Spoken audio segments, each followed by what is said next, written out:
William Shakespeare a dit « La réflexion fait de nous des lâches ». Putain, le mec qui commence direct avec une grosse citation de William Shakespeare, c'est peut-être un peu trop. Sans le savoir, en disant cela, William Shakespeare nous livre ici l'une des réponses secrètes à l'une des objections les plus courantes en vente qui est « Je vais y réfléchir ». Dans un instant, vous saurez pourquoi cette citation de William Shakespeare est aussi intéressante et surtout vraie. Et évidemment, je vais vous dire comment traiter l'objection « Je vais y réfléchir ». Vous saurez le faire à la fin de cette vidéo. Maintenant, imaginez-vous un instant, vous êtes en fin de rendez-vous, vous venez de donner toute votre énergie pour présenter de la manière la plus claire et la plus concise possible ce que vous avez à apporter à votre prospect pour analyser sa situation, comprendre dans quel cas de figure il se trouve et vous arrivez à l'étape tant attendue du verdict. Cher commercial, merci pour cette présentation, c'était très clair. Le produit est très intéressant et maintenant, on va y réfléchir. Et là, silence dans la salle. Il ne se passe que 2 secondes, mais dans votre tête, c'est la panique à bord. Vous savez pertinemment que vous ne pouvez pas laisser le prospect vous dire cela sans réagir. Vous sentez qu'il y a quelque chose qui n'est pas normal dans cette réflexion de « je dois y réfléchir », mais vous avez peur d'être trop insistant. Et déjà, en vous imaginant tout ça, il y a plus de 1-2 secondes qui sont passées, secondes qui vous ont paru évidemment une éternité. Seul, surtout dans votre tête et dans la souffrance, vous n'en pouvez plus et vous décidez de mettre un terme à vos souffrances en disant cette phrase. Très bien, dans ce cas, je vous laisse y réfléchir et revenir vers moi. Et à partir de cet instant, vous n'aurez plus de nouvelles de votre prospect, vous allez essayer maintes et maintes fois de le relancer, courir désespérément après lui pour le voir finalement disparaître dans la nature et l'affaire qui va avec. Cette situation, elle est très courante chez les commerciaux, il y a plein de choses qui l'expliquent, il ne faut pas paniquer, il y a des solutions. Mais à chaque fois, c'est la même chose, vous dites je recommencerai pas, la prochaine fois que j'aurai cette objection, j'aurai cette question, je saurai y répondre, et à chaque fois, d'une manière ou d'une autre, ça recommence. La bonne nouvelle, c'est qu'aujourd'hui, c'est fini et ensemble, on va dire stop à ce type de réponse. Je vais vous montrer en 5 étapes un moyen de répondre à ce fameux « je vais y réfléchir ». Que ce soit au téléphone, en rendez-vous physique ou en visio, on va établir la méthode en 5 étapes et dès la fin de cette vidéo, je vais vous donner des exemples concrets à chacune. Vous saurez y répondre, va falloir vous entraîner, c'est pas gratuit, je suis pas en train de vous dire et de vous faire une fausse promesse que j'ai la réponse parfaite qui marchera à tous les coups et qui transformera le rendez-vous en vente, c'est pas du tout ce que je suis en train de dire. Par contre, ce que je peux vous dire, c'est que ça va vous permettre de faire 2 choses. La première, c'est de détecter si l'affaire ne peut pas être gagnée. Vous allez avoir un meilleur jugement et vous allez savoir abandonner plus vite. Et la deuxième chose que ça va vous permettre de faire, c'est augmenter vos chances de succès pour réussir la vente. Je veux pas vous faire de fausses promesses. Là aujourd'hui, je vous donne de la méthode pour progresser, avancer, être 1%, 10% meilleur en tant que commercial. Pour faire ça comme d'habitude, une vidéo structurée en 6 parties. Il y aura 5 parties sur la méthode, une partie par étape de méthode en fait, et puis une dernière partie de conclusion sur laquelle on va pouvoir élargir. Comme d'habitude, on va y rester simple et efficace. Plongeons tout de suite dans le sujet de comment répondre à « je vais y réfléchir ».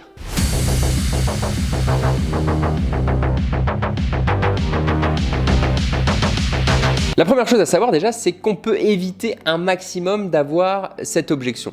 On peut bien préparer son rendez-vous, on peut faire une excellente introduction, on peut se présenter correctement, on peut faire une analyse de la situation du prospect de manière impeccable. Si déjà avant, vous faites tout ce qui doit être fait correctement, vous allez déminer le terrain parce que c'est une objection qui arrive souvent quand ces choses-là ne sont pas impeccables. Vous n'êtes pas devin, vous ne pouvez pas savoir ce qui va correspondre exactement au prospect, ce qui va déminer, éviter cette objection. Mais généralement, quand on prend bien son travail en amont, on a beaucoup moins de chances de voir s'élever ce « je vais y réfléchir ». Sauf que même avec un meeting impeccable, vous aurez encore ce type d'objection. Et c'est là qu'on revient à l'expression de William Shakespeare. La réflexion fait de nous des lâches. Cette citation de Shakespeare, ce qu'elle veut nous dire d'après moi, c'est que à trop réfléchir, l'excès de réflexion empêche le passage à l'action et donc c'est une forme de lâcheté de ne pas passer à l'action, de s'empêcher de passer à l'action parce que c'est plus facile de rester dans le monde des idées que de passer dans le monde du concret, de l'action. Dans le cas de la prospection, la réflexion fait du prospect un lâche. Alors, je veux pas être insultant en disant que c'est un lâche. L'idée que je donne ici, c'est que ce mot de « je dois y réfléchir », la réflexion,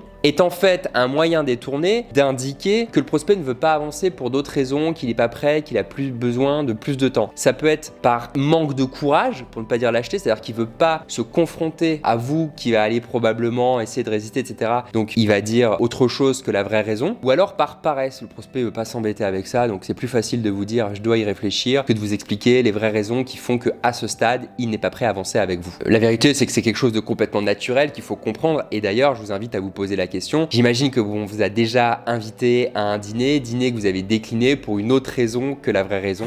On appelle, on s'excuse, on improvise, on trouve quelque chose. Afin d'éviter de blesser, de froisser la personne. On n'a qu'à dire à tes amis qu'on les aime pas et puis tant pis. Ou d'avoir à vous justifier. Donc plutôt que de dire écoute désolé j'ai pas envie de venir à ton dîner parce que ce soir j'ai envie de rester tranquille à la maison, vous allez dire ah c'est dommage on n'a pas tel type de possibilité ce soir, ou ah non on a prévu autre chose, ou ah non il n'y a pas de nounou ce soir, elle nous a fait un faux plan. Donc on va trouver une autre raison. Bah le prospect quand il dit je dois y réfléchir il fait la même chose. Ça va pas plus loin que ça. C'est pas tout le temps le cas hein, mais c'est souvent le cas et c'est là-dessus que je veux attirer votre attention. Maintenant utilisons cette citation de William Shakespeare pour agir en 5 étapes quand le prospect nous dit je dois y réfléchir. Étape 1, combattre votre instinct primaire et accueillir l'objection. Quand on n'a pas l'habitude de cette objection, elle peut déranger. Et il faut que vous appreniez à combattre cette première pensée. Parce que ce que votre prospect fait ici, c'est qu'il vous envoie une information de qualité et vous devriez presque le remercier pour ça. Ce qu'il vous dit, finalement, c'est que tout n'est pas clair, c'est que quelque chose n'est pas OK pour lui. Finalement, c'est un feedback indirect, tout à fait naturel. Ce n'est pas pour jouer avec vous, ce n'est pas pour vous embêter, pour retirer ça de votre tête. Donc cette première intention, ce premier réflexe de vous crisper, oh non, je sais ce que ça veut dire, je veux pas y réfléchir, c'est n'importe quoi, faut l'oublier, faut relâcher. Vous êtes des professionnels, vous avez l'habitude que ça arrive et vous savez exactement pourquoi le prospect fait ça, donc ne le prenez pas personnellement, prenez un temps de souffle et laissez ça de côté. À la fin de cette vidéo, vous saurez comment gérer la situation et vous allez voir que ça va être beaucoup plus simple de prendre un temps de pause et de ne pas réagir à cet instinct. Oui, parce que forcément, vous freinez des cas de fer, vous savez que c'est une objection, vous n'avez pas envie d'y venir. C'est un peu comme au début, si vous savez pas faire du ski, si vous allez dans une piste un peu technique ou difficile. Mais je peux pas! Ben, vous n'allez pas avoir envie de le faire, sauf que là, le prospect, il vous tape dans le dos et il vous force à dévaler la piste. J'y vais, mais j'ai peur! Sauf qu'avec l'expérience, à force de descendre cette piste de je vais y réfléchir, vous allez prendre du plaisir et quand vous savez qu'il y a une piste technique qui arrive avec beaucoup de poudreuse et plein de bosses, ben c'est le moment où vous allez préférer et vous allez vous y plonger vous-même. Et d'ailleurs, c'est aussi beaucoup ça que j'ai envie de vous transmettre sur cette chaîne YouTube, c'est de savoir réagir à toutes les situations, à celles les plus inconnues, les plus aléatoires, parce que c'est votre métier de commercial de savoir le faire et c'est un vrai plaisir, ça peut être un vrai jeu de le faire. Donc si j'arrive à vous transmettre un petit peu de cette passion, ben ce serait déjà une belle réussite. Donc maintenant on passe à l'exemple. Le prospect vient de vous dire ça, vous soufflez, vous prenez un temps de pause. Il n'y a aucun problème à ne pas répondre du tac au tac à ce qu'un prospect vous dit. Vous pouvez laisser une seconde, il n'y a aucun problème. Pour commencer, vous allez faire ce qu'on fait avec n'importe quelle objection, c'est qu'on va commencer par accuser de réception, acquiescer sur l'objection du prospect. Ça marche pour toutes les objections. Vous allez pouvoir dire, évidemment, monsieur le prospect, je comprends, c'est important de devoir y réfléchir. D'ailleurs, on a plein de clients qui procèdent comme ça aussi. Vous pouvez aussi dire à votre prospect, très bien, d'ailleurs, je vous remercie pour votre franchise. Et ensuite, vous pouvez poursuivre. D'ailleurs, vous pensez que quelle durée, combien de temps vous auriez besoin pour bien prendre cette décision? Et vous auriez de la disponibilité pour en parler à ce moment-là? Cette question, elle a deux objectifs. Le premier, c'est déjà de fixer un rendez-vous pour la suite. Et la deuxième, c'est de montrer que finalement, on va pas aller contre le prospect, on surfe avec lui, on va dans la même direction. Donc, on cherche pas à rentrer en confrontation. Et ça relâche la pression côté prospect, cette pression commerciale qu'il peut ressentir parce qu'il sait que quand il dit je vais y réfléchir, la plupart des commerciaux vont lui sauter dessus, vont lui bondir dessus comme une bête féroce. Donc, en lui disant, ok, c'est bon, je comprends, on a plein de clients qui procèdent comme ça. Et d'ailleurs, de combien de temps vous avez besoin pour réfléchir, vous montrez que vous êtes dans son sens, que vous êtes à l'écoute et cette pression s'enlève de ses épaules, il est relax. Sauf que le truc, c'est que vous n'allez pas vous arrêter là. L'étape 2, c'est de creuser. Pourquoi? Parce que comme je vous l'ai dit, souvent je dois y réfléchir, ce n'est qu'un écran de fumée. Ce que le prospect veut en fait vous dire, c'est j'ai un doute, une réflexion et je n'ose pas vous le partager. C'est ça le vrai message de cette objection. J'ai pas les moyens, je décide pas tout seul, j'ai pas confiance en toi, je crois pas à ton produit, j'ai pas compris ce que tu faisais. Peu importe, il y a plein de raisons possibles qui se cachent derrière et c'est à vous de le découvrir. Votre rôle, c'est de comprendre ce qui se cache derrière, je dois y réfléchir. C'est ça votre priorité, donc il faut creuser. Et donc là, pendant que vous êtes en train de prendre le rendez-vous sur votre carnet ou sur votre ordinateur, vous allez demander au prospect, d'ailleurs monsieur le prospect, durant cette période, sur quel sujet vous pensez que vous allez réfléchir en priorité? Là, comme ça, vous êtes en train de creuser.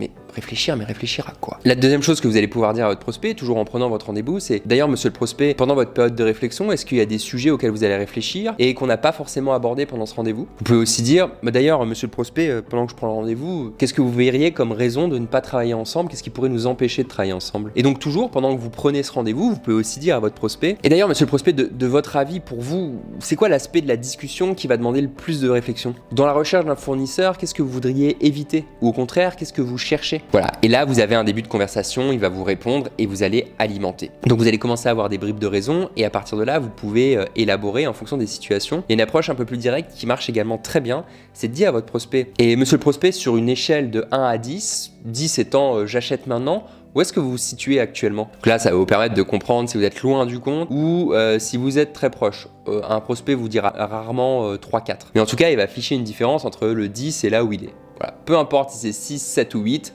il y a un fossé qui se creuse. Et maintenant que vous avez le chiffre, Vous allez pouvoir lui demander « Qu'est-ce qui nous manque pour passer à 10 ?» C'est une autre manière de savoir ce qui empêche votre prospect de travailler avec vous maintenant. Donc, je recommence. Et monsieur le prospect, sur une échelle de 1 à 10, 10 étant « j'achète maintenant », où est-ce que vous pensez vous situer? Ok, 6 sur 10. Qu'est-ce qu'il faudrait qu'on fasse pour arriver à 10 avec vous? Et là, vous avez les raisons normalement qui se cachent derrière l'objection de « je vais y réfléchir ». Et vous tenez enfin la vraie objection et vous pouvez décider d'agir dessus ou non, tout simplement parce que vous pouvez pas le faire. Ça va arriver d'avoir des objections sur lesquelles vous n'aurez pas de pouvoir d'action. Il faut rester éthique, honnête, c'est pas la peine de vouloir toujours répondre à toutes les objections. Et puis évidemment, on va finir par y a-t-il autre chose? Comme ça, on est sûr d'avoir balayé tous les sujets. Et là, vous avez remarqué ce qui s'est passé? Jusqu'à présent, le prospect a formulé son objection, je dois y réfléchir, on a discuté avec lui, on a calmé le jeu, fait baisser la pression, essayé de déterminer quelle était l'objection qui se passe, mais jusqu'à présent, on n'a toujours pas répondu à l'objection. On a identifié les barrières à lever et c'est tout ce qu'on a fait. Et du coup, ça permet de pas presser et rentrer en confrontation tout de suite avec le prospect. Et d'ailleurs, il y a une dernière étape, c'est la troisième, avant de répondre à l'objection. L'étape 3, c'est valider que tout est abordé. Donc là, l'objectif de cette partie, c'est de résumer l'intégralité des problèmes de ce qui nous retient de travailler ensemble pour être sûr d'avoir bien compris, montrer que c'est le cas, et puis ensuite, on va virtuellement faire sauter ces barrières, on va virtuellement le faire pour comprendre si on allait jusqu'au bout. Donc ça ressemble à peu près à ça. Ok, monsieur le prospect, donc ce que je comprends aujourd'hui, c'est que y a un sujet encore sur le prix qu'il va falloir que vous étudiez, c'est bien ça? Et vous allez poursuivre en disant, ok super, je comprends. Maintenant, imaginons que la question du prix, ce n'est plus un problème. On la supprime. Est-ce que vous seriez prêt à avancer? À partir de ce moment-là, il n'y a que deux possibilités. Soit il vous dit oui et vous avez compris que c'est la dernière chose à régler avant de passer à la vente. Vous pouvez peut-être le faire ou peut-être pas le faire, mais vous avez cette info. Soit il vous dit non et vous recommencez la boucle pour creuser ce qu'il y a en plus et établir, comprendre, savoir si vous avez un champ d'action, reformuler et repasser le process en place pour une à une comprendre quelles sont les objections et avancer dans la vente. Savoir si vous avez un champ d'action et vous avancez, ou si vous n'en avez pas et vous perdez la vente au plus vite. Vous mettez un terme à la discussion en donnant, en offrant des alternatives, peut-être d'autres partenaires capables de le faire, des ressources, en toujours ayant en tête l'idée, l'obsession d'aider son client. Cette partie vous permettra de passer à l'étape 4, c'est répondre à l'objection. Ça va aller très vite sur cette partie parce que en fait, soit vous avez quelque chose à apporter pour enrichir la discussion et aider le prospect dans sa décision, soit vous n'avez rien à apporter et à ce moment-là, c'est à votre prospect de jouer et vous le dites, bah écoutez, c'est à vous de réfléchir sur cette question, je vous donne des éléments, vous pouvez éventuellement les rappeler si vous voulez et vous avancez. Et dans le deuxième cas, si vous vous rendez compte que vous n'avez pas de champ d'action et que c'est quelque chose qui peut vous empêcher de travailler ensemble, vous pouvez aborder la question de suite, écoutez, nous on peut rien faire sur ce point, concrètement est-ce que c'est ce qui va faire qu'on ne travaillera pas ensemble? Et comme ça, vous allez directement à la question et vous savez si vous continuez de jouer l'affaire ou si vous apprenez à la perdre vite tout de suite. Maintenant que c'est fait et que vous avez répondu à votre question, étape 5, c'est simplement de mettre en place les prochaines étapes. Donc là, on va simplement dire à votre prospect, monsieur le prospect, merci pour votre franchise, à partir de là, comment est-ce que vous voulez qu'on s'organise pour la suite? Vous lui laissez la main, il va vous donner son planning et vous, votre job, c'est simplement d'enrichir ce planning de votre professionnalisme sur la question abordée, de vos habitudes de gestion de projet avec le client, en vous rappelant toujours des deadlines qu'il vous a donné pendant la partie analyse pour venir en faire un plan des plus précis possibles qui répondent à ses objectifs. Par exemple, vous allez lui dire, alors je comprends, vous voulez qu'on se recontacte dans 10 jours, seulement vous m'avez dit que le prochain COMEX était dans 14 jours, j'ai un peu peur que ce soit juste, puisque vous m'avez dit que dans l'idéal, vous voulez installer la solution dans un mois. Du coup, est-ce que vous verriez un inconvénient à ce qu'on se reparle plutôt dans 5 jours? Ça nous laisse une marge de sécurité peut-être si on veut revoir le plan. Donc ça, vous pouvez le faire avec le prospect, c'est simplement du professionnalisme et une décision qui va en sa faveur, qui va l'aider à mieux gérer ce projet d'achat, ce projet d'évaluation d'une solution, que ce soit la vôtre ou pas d'ailleurs. Donc pour répondre à la question, je dois y réfléchir, les 5 étapes sont 1. Combattre votre instinct primaire et accueillir l'objection. 2. Creuser. 3. Reformuler et synthétiser. 4. Répondre à l'objection. Et 5. Mettre en place les prochaines étapes. Et vous allez voir, à force de le faire, et je vous invite vraiment à vous entraîner au bureau avec les autres commerciaux de l'équipe, ça va devenir naturel. Il faut avoir une approche détendue pour accueillir correctement cette objection et en faire un plaisir, vous en faire un plaisir d'y répondre. Souvenez-vous toujours que accueillir, que répondre à ces questions-là, ça fait partie de votre job. Autant que ça fait partie du job de quelqu'un qui fait du service après-vente, d'accueillir les clients pas contents. Personne ne s'étonne sur un service après-vente d'avoir des clients mécontents qui les appellent. Service après-vente, bonjour! Et ils ont même des techniques pour traiter les gens qui sont mécontents pour pouvoir accueillir aussi leurs émotions. Votre temps d'attente est estimé à 20 minutes. Et le métier de commercial, c'est pareil, il y a une série d'objections à laquelle vous devez absolument savoir y répondre. Manifestez-vous en commentaire si vous voulez la liste, j'en ai préparé un certain nombre avec leurs réponses, ou sinon abonnez-vous à la newsletter, je vous mets le lien dans la description, ça va vous permettre régulièrement, une fois par mois, d'avoir un peu plus d'objections ou de sujets sales pour progresser en vente directement dans votre boîte mail, ça prend moins de 3 minutes à lire, c'est vraiment très pratique et surtout c'est gratuit. Donc maintenant vous allez apprendre cette méthode pour savoir y répondre du tac au tac. Vous ajoutez ça dans votre boîte à outils du bon commercial, du bon sales, ça fera un outil en plus pour performer. Rappelez-vous de toujours garder une démarche éthique, professionnelle et intelligente.